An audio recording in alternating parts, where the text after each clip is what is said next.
Oh, And we LinkedIn. are live. Is my and All right. I always Hello. say this is my favorite time of the week. Thank you, everybody. Welcome to BioBridge, where we connect Japan to the rest of the world. I say Japan, but I am physically in Taiwan right now. It looks early there. 7 a.m. I sound early, probably. Yeah. No, it just looks early, I think. But Oh, yeah, no, good to have you as always because despite all your travels. So thanks for your dedication to hosting. well, I wouldn't miss it for the world, unless I'm in a flight. And even then, I think I could get the Wi-Fi. They'll get so mad at you. They'll kick you out for video conferencing. I'll get everyone on the flight, you know, Yeah, join and talk about connecting Japan to the rest of the world. right. It is a movement. It almost feels like a movement. Uh, I don't know. If it's because I'm in it. Hmm. Maybe I'm very biased about this, but I do feel like there's more and more people jumping in. I've got people, contacting me out of the blue on LinkedIn saying, "Hey, I also want to connect Japan to the world in medtech or and some of them already are doing it for a few years, so they're like my senpais, right? So Nice. and this is great because we could use a lot more of us for this very Yeah, important mission in Japan to the rest of the world.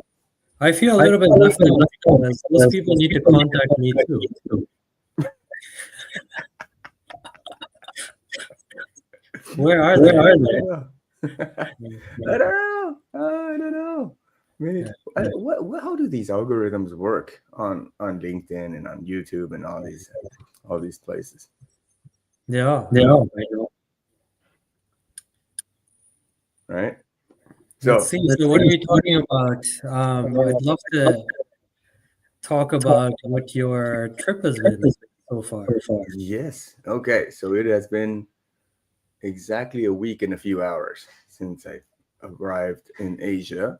So a little bit of recap. We last week, September 14th, I left Montreal and arrived in Tokyo with my father at Narita Airport.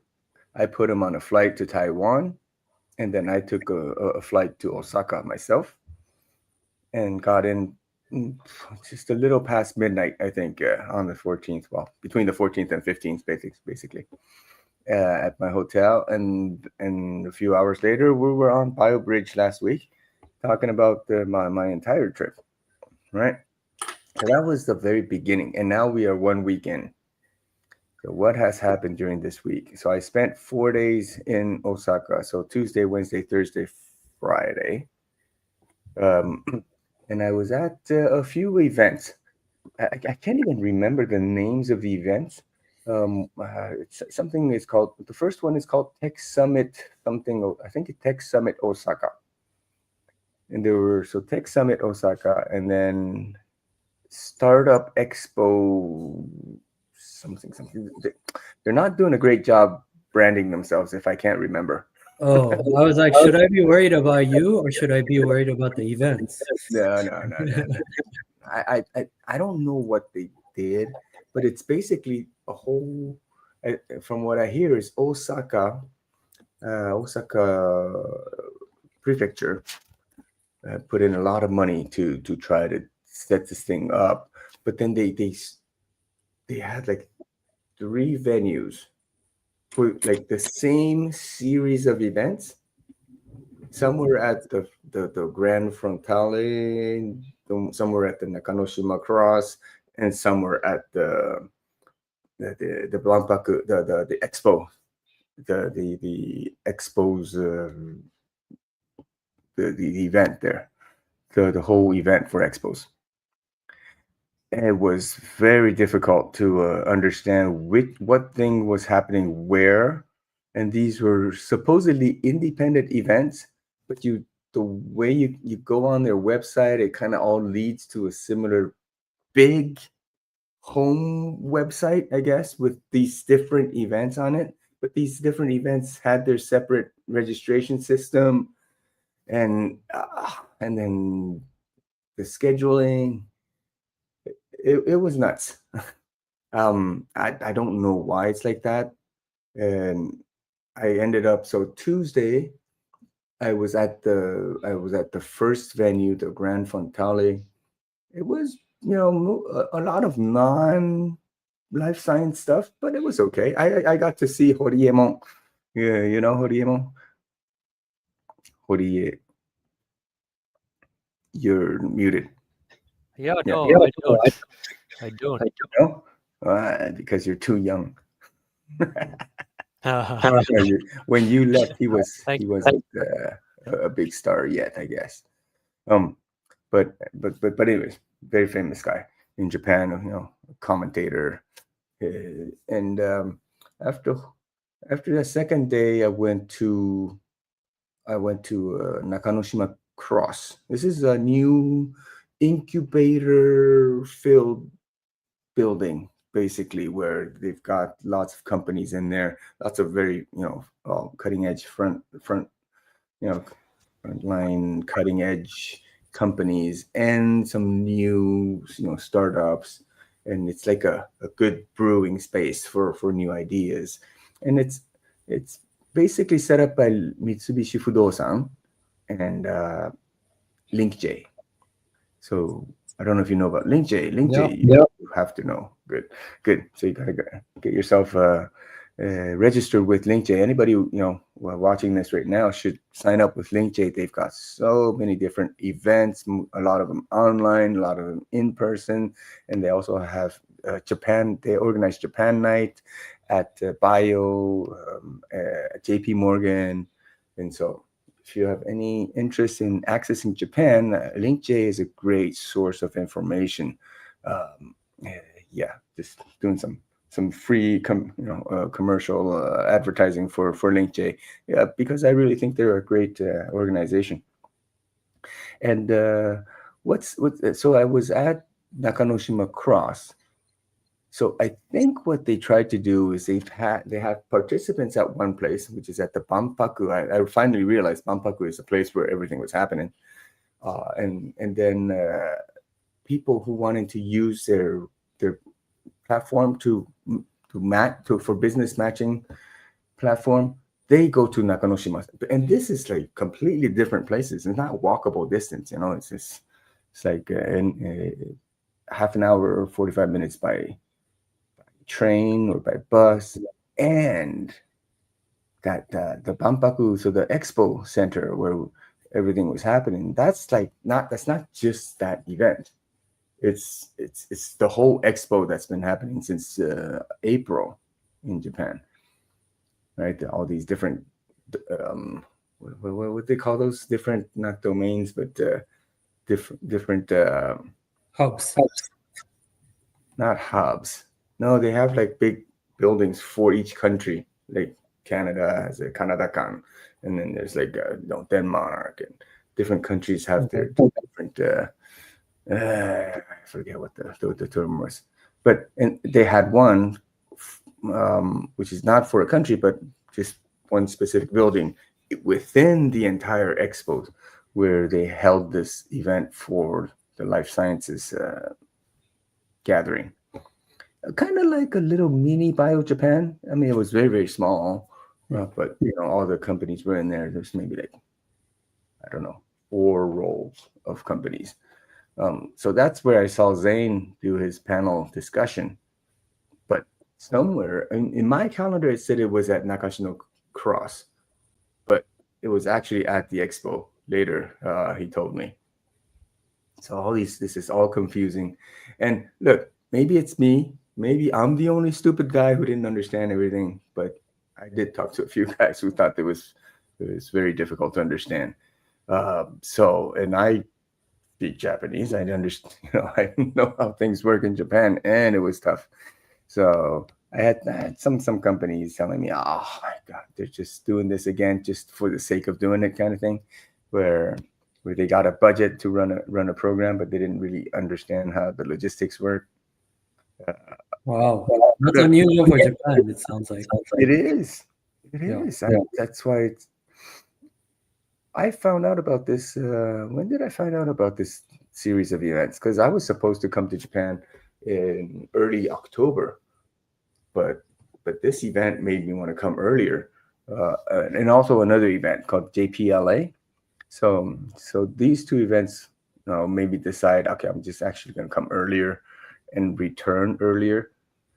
Because my original plan was to go from early October to mid-November.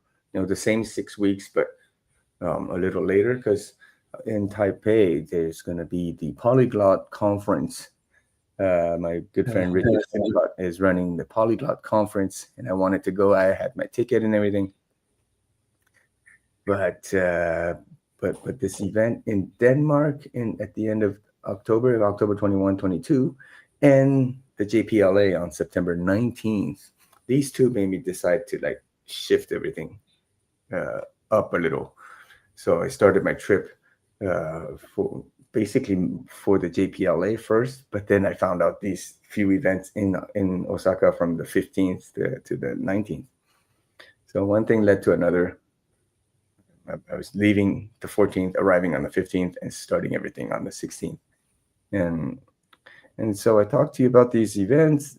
I did do, Thursday at the Expo Center with, a few of these companies were there, and I saw Zane, and it was all fun. I had dinner with him, and then Just as a reminder for everyone, Zane was our guest a few episodes back, where he talked about BD between Japan and the West.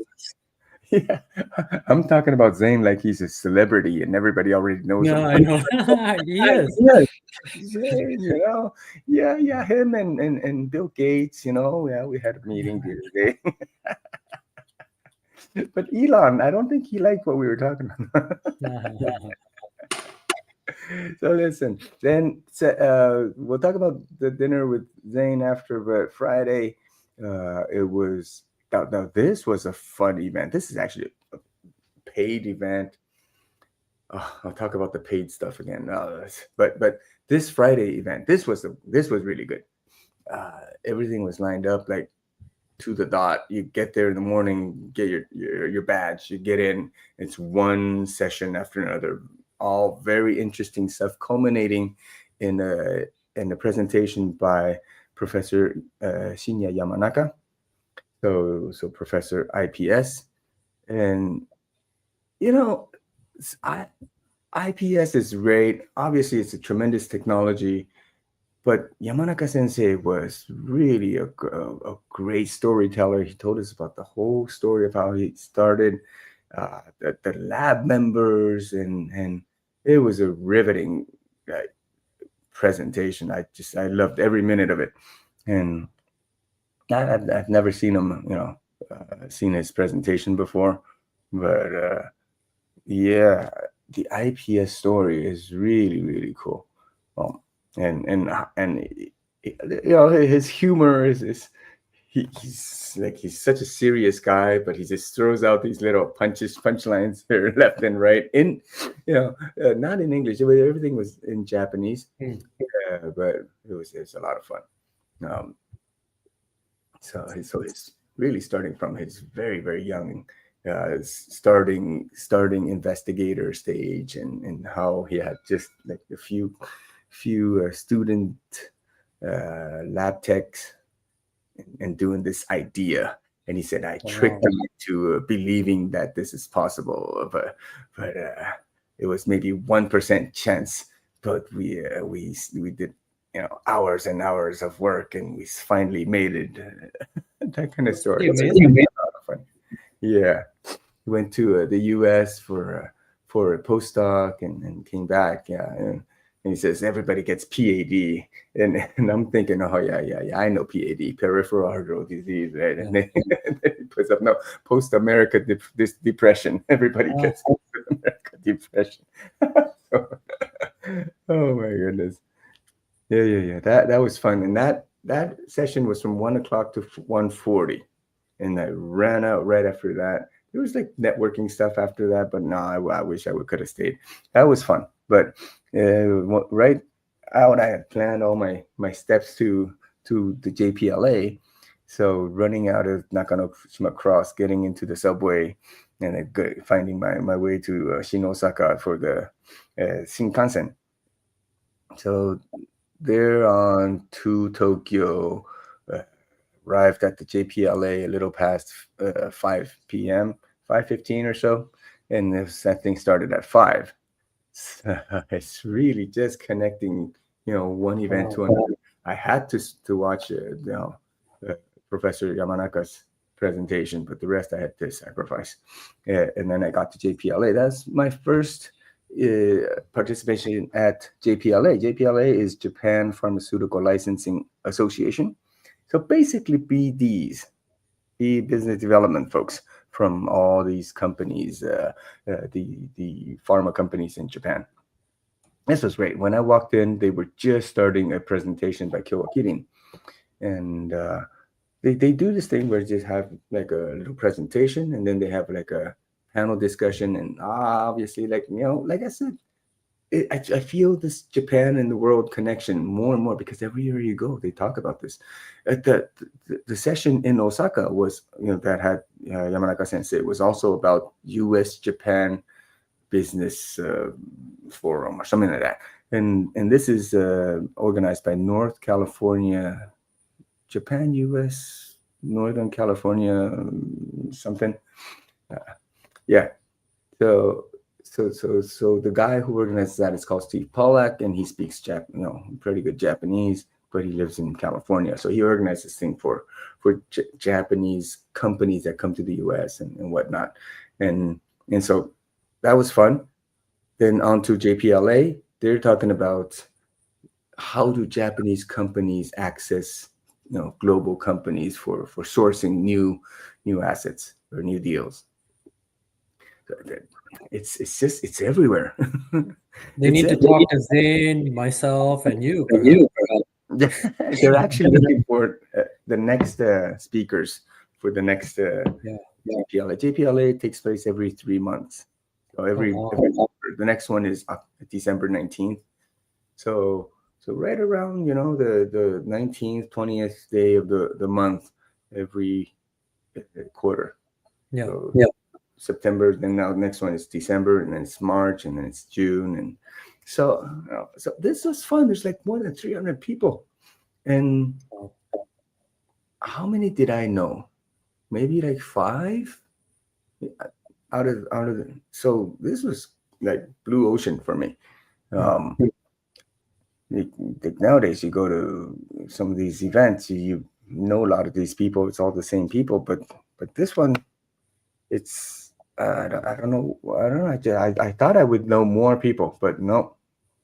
So that was nice. I got to meet a lot of new people, and and I brought four companies assets with me this time. Well, brought as in I'm here to help four companies in the U.S.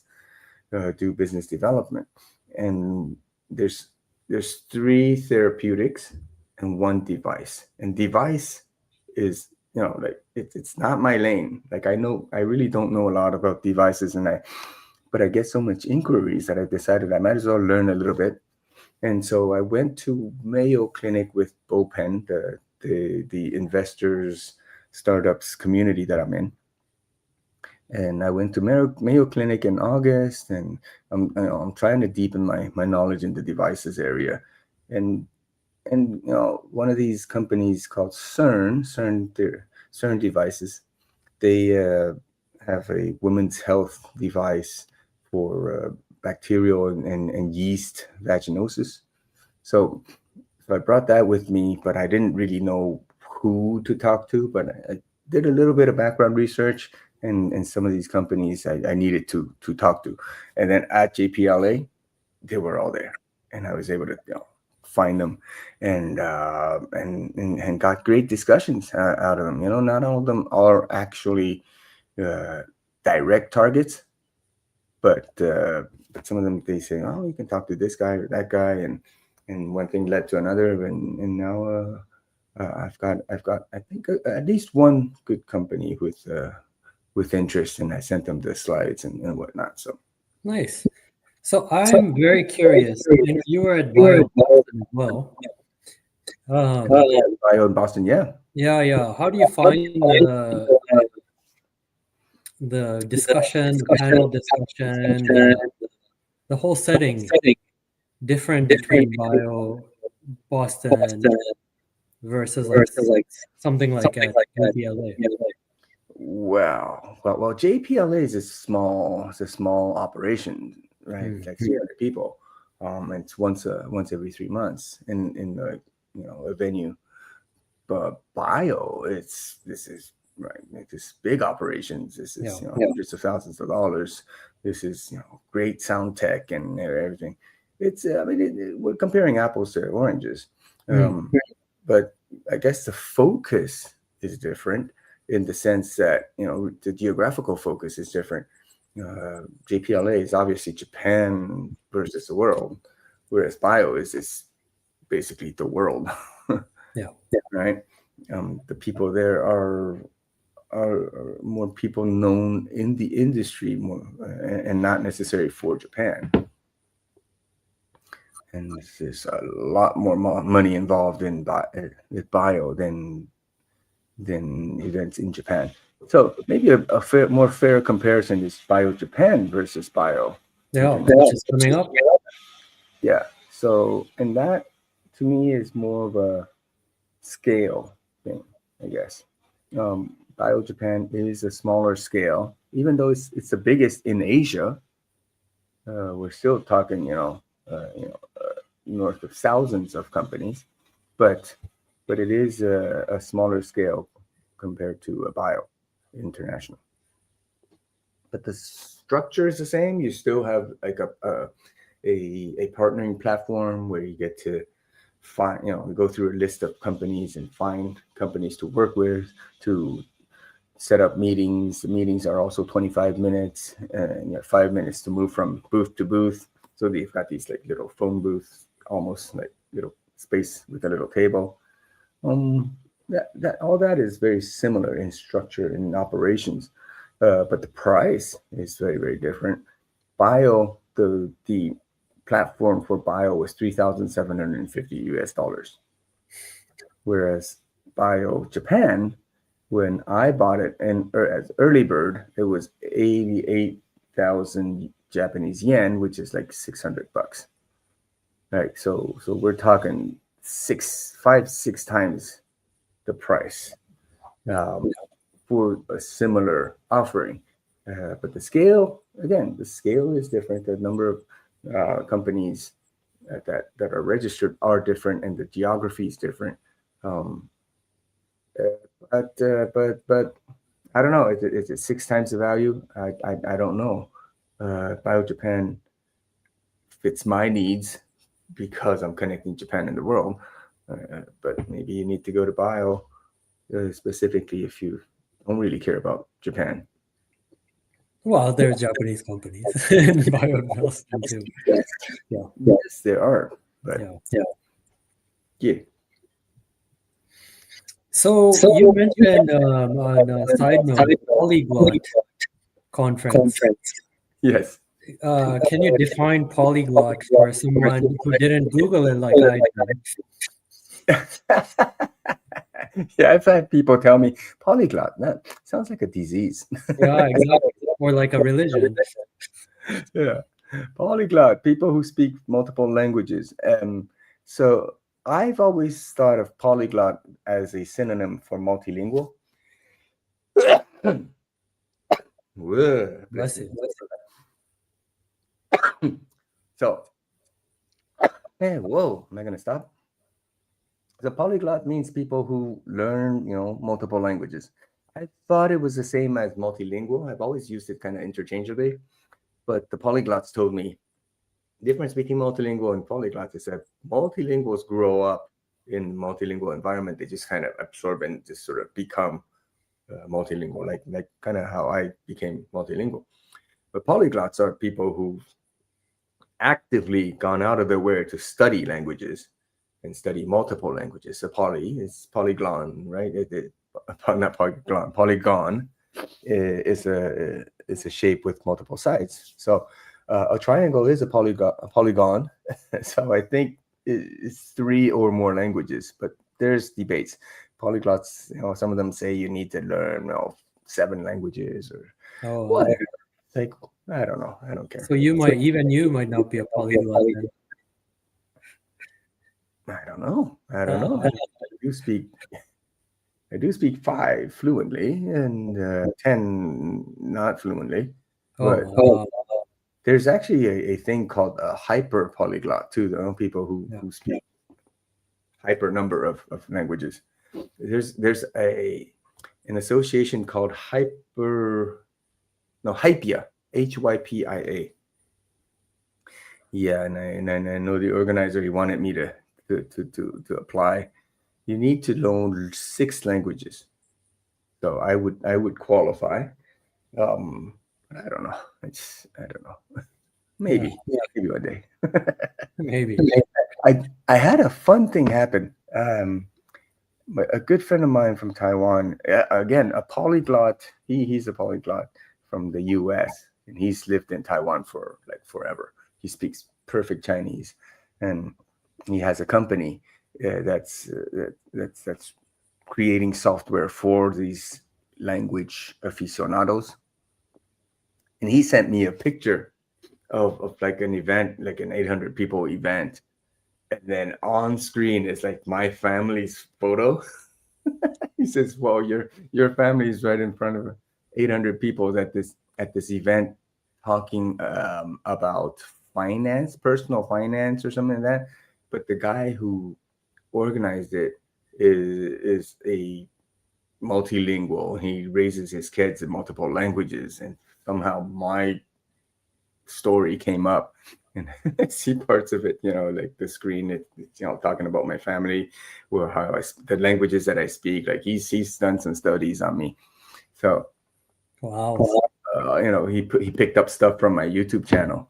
For those who don't know, I have a YouTube channel called Ask Tetsu, where I talk about raising multilingual kids, and so that's where he got the info. It's not like he wasn't like stalking me or anything. And that's where you're connecting multiple languages to the world. Yeah. Well, there you go. Hey, it's important. I think Yeah. I have a PhD, I have an MBA, yada yada yada. But I really think my languages, my cultural linguistic skills, are really what got me to where I am today. I would trade my PhD for that, any day of the week, month, year, life. Wow. It's really important. I find that like the languages that I speak really connects me to people. In addition to, I'm an extrovert. I won't hide that. But the fact that I could speak the language of the person I'm speaking to most of the time, that really helps with communication. Yeah, it makes a huge difference. Yeah. Yeah. But it's not something that people appreciate, like a PhD in this or MBA in that. It's it's something you don't get to appreciate if you're hiring somebody. Let's say you sort of understand that as time goes. It's just like something. It's the more you chew, the more tastier it becomes, kind of thing. That's funny. The more you chew, the more yeah. I'm thinking of what food that Chewing gum, no? is. Whatever. Okay, so already 30 minutes. Yeah. Let's try to find a way to wrap this thing up. And so I went to Osaka on Friday through the Shinkansen, got to JPLA, made some great friends. I even saw my ex lab mate back in the day when I was at Tokyo Institute of Technology, and he's now BD at this company called Benares, doing like CAR T kind of stuff, and that's exactly what I need right now for one of my clients. And so, see again that you go to these places, you just don't know what happens, and that happened. And so I'll be talking. invited them to another gathering that the Tokyo Institute of Technology guys that I was with were already organizing a drinking party next at the end of this week. So I invited him, and now we'll be talking. It's it's the network. I keep telling people it's not your qualifications as much as the network that you have. Your network is really your net worth, and I truly believe that that's something that's very, very important on an international level, especially for folks like ourselves. We're trying to connect Japan and the world. It's network in the States, it's network in Japan, it's network in Europe. Uh, I welcome networking from within the life sciences, from outside of the life sciences. You just don't know. You just Yep, don't know. I agree. And there's so many opportunities where I can also be helping out. I've got a friend from my town in Canada.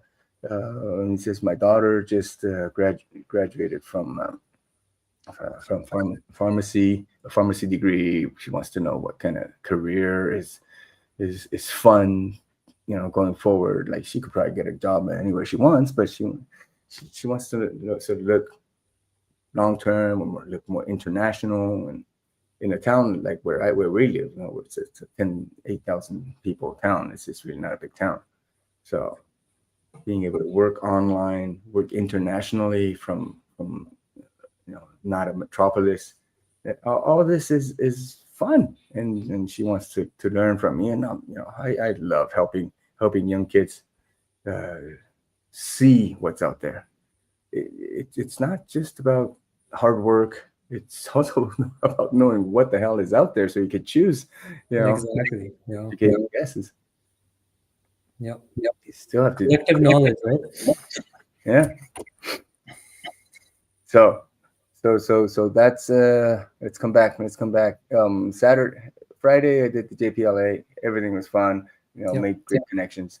And then finally the weekend got here, and slept in well on Saturday. And then I met again impromptu. I met Tim Kendall. He's like he's been in Japan for like decades, and he started off as an English teacher, and then an earth scientist. Somehow got into life sciences and went through a few companies, including Pfizer Japan. He's really, really well connected, really amazing guy.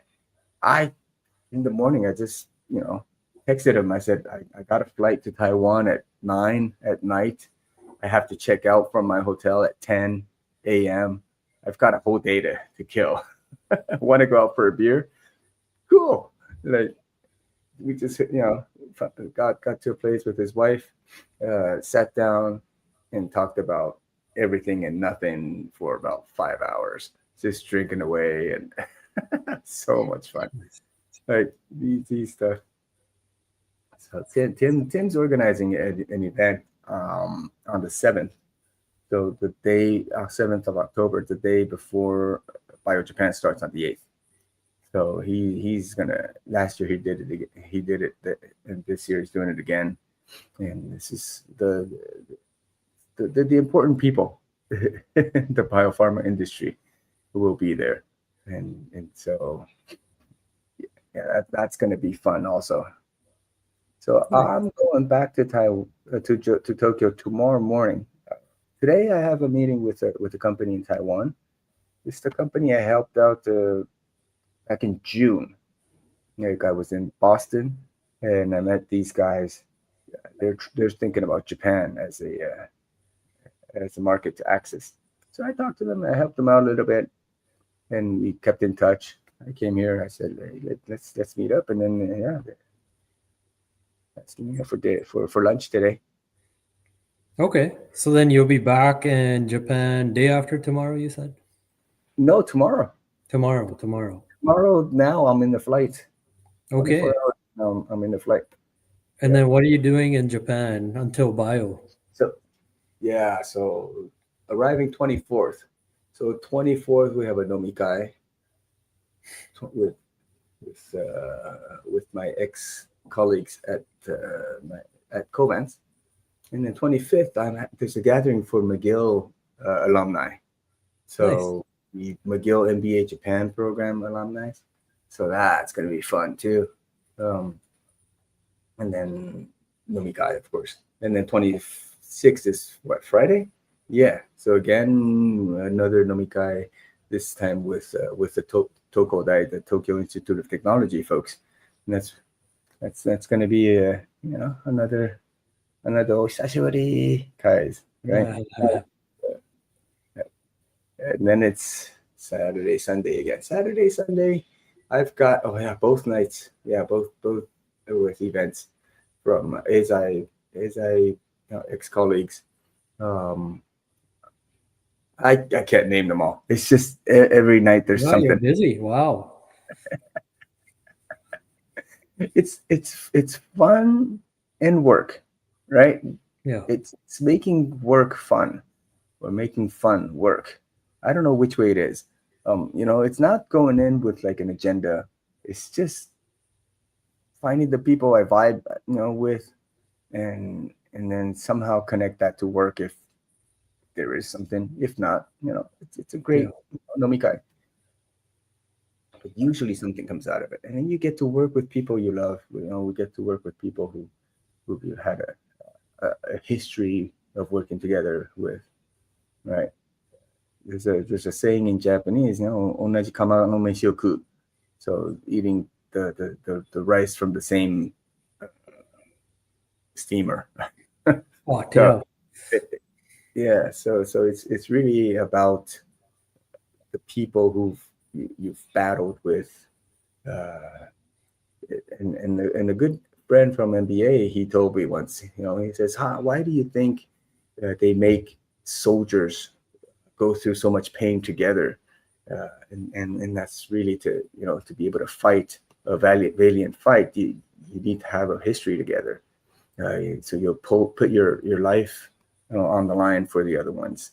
So yeah, there's something in there about this type of connection where it's ex-colleagues really fit that bill, right? Yeah. Yeah. People who've driven towards the same goal together, worked on the same things together, had the same successes together, same happiness, same sadness, same disappointments.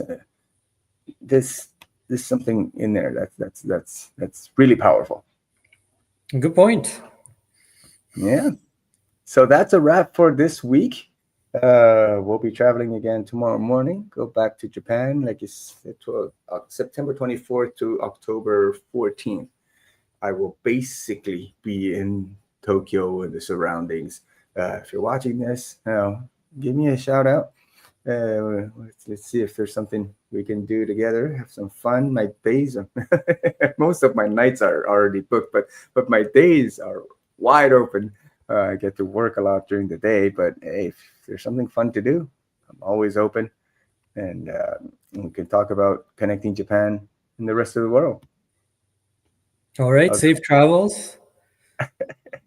Take care of yourself, though, within all this busy schedule. Yeah. Yeah. I would say I don't drink too much, but when I drink, oh my goodness, too concentrated. That's not good for my liver. Yeah. I'm All concentrated. right. All right. All right. Take care. Until next week, then. We'll see you again next week. Okay. Yeah, bye-bye. Bye.